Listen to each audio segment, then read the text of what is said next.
ಸಿಂಧುದುರ್ಗ ಜಿಲ್ಲೆಯಲ್ಲಿ ಛತ್ರಪತಿ ಶಿವಾಜಿ ಮಹಾರಾಜರ ಪ್ರತಿಮೆ ಕುಸಿದಿರುವುದಕ್ಕಾಗಿ ಪ್ರಧಾನಿ ನರೇಂದ್ರ ಮೋದಿ ಅವರು ಮಹಾರಾಷ್ಟ್ರದ ಪ್ರತಿಯೋರ್ವರ ಕ್ಷಮೆ ಕೇಳಬೇಕು ಎಂದು ಲೋಕಸಭೆಯಲ್ಲಿ ಪ್ರತಿಪಕ್ಷದ ನಾಯಕ ರಾಹುಲ್ ಗಾಂಧಿ ಹೇಳಿದ್ದಾರೆ. ಪ್ರತಿಭಟನೆಯ ಬಳಿಕ ಹಿಂಪಡೆಯಲಾದ ರೈತ ವಿರೋಧಿ ಕಾಯ್ದೆ, ತಪ್ಪಾದ ಜಿಎಸ್ಟಿ ಜಾರಿಗೆ ತಂದಿರೋದಕ್ಕೆ, ನಗದು ಅಮಾನ್ಯೀಕರಣಕ್ಕೆ ಕೂಡ ನರೇಂದ್ರ ಮೋದಿ ಅವರು ಕ್ಷಮೆ ಕೋರಬೇಕು ಅಂತ ಹೇಳಿ ತಿಳಿಸಿದ್ದಾರೆ. ಶಿವಾಜಿ ಪ್ರತಿಮೆಯ ನಿರ್ಮಾಣದ ಗುತ್ತಿಗೆಯನ್ನ ಅರ್ಹತೆ ಇಲ್ಲದ ಆರ್ಎಸ್ಎಸ್ ಕಾರ್ಯಕರ್ತನಿಗೆ ನೀಡಿರುವುದಕ್ಕಾಗಿಯೇ ಅಥವಾ ಪ್ರಕ್ರಿಯೆಯಲ್ಲಿ ನಡೆದಿರುವ ಭ್ರಷ್ಟಾಚಾರಕ್ಕಾಗಿಯೇ ಎಂದು ರಾಹುಲ್ ಗಾಂಧಿ ಪ್ರಶ್ನಿಸಿದ್ದಾರೆ.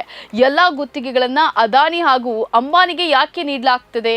ಅವರು ಕೇವಲ ಇಬ್ಬರು ವ್ಯಕ್ತಿಗಳಿಂದ ಸರ್ಕಾರ ನಡೆಸುತ್ತಿದ್ದಾರೆ ಯಾಕೆ ಅಂತ ಹೇಳಿ ಅವರು ಪ್ರಶ್ನಿಸಿದ್ದಾರೆ. ಇಬ್ಬರ ಉಪಯೋಗಕ್ಕಾಗಿ ಸಣ್ಣ ಹಾಗೂ ಮಧ್ಯಮ ಉದ್ಯಮಗಳನ್ನ ನಾಶ ಮಾಡಲಾಗ್ತಿದೆ ಎಂದು ಸರಣಿ ಪ್ರಶ್ನೆಗಳನ್ನ ಕೇಳುವ ಮೂಲಕ ಆಡಳಿತ ಪಕ್ಷ ಬಿಜೆಪಿಯನ್ನ ಕಟ್ಟಿಹಾಕಿದ್ದಾರೆ.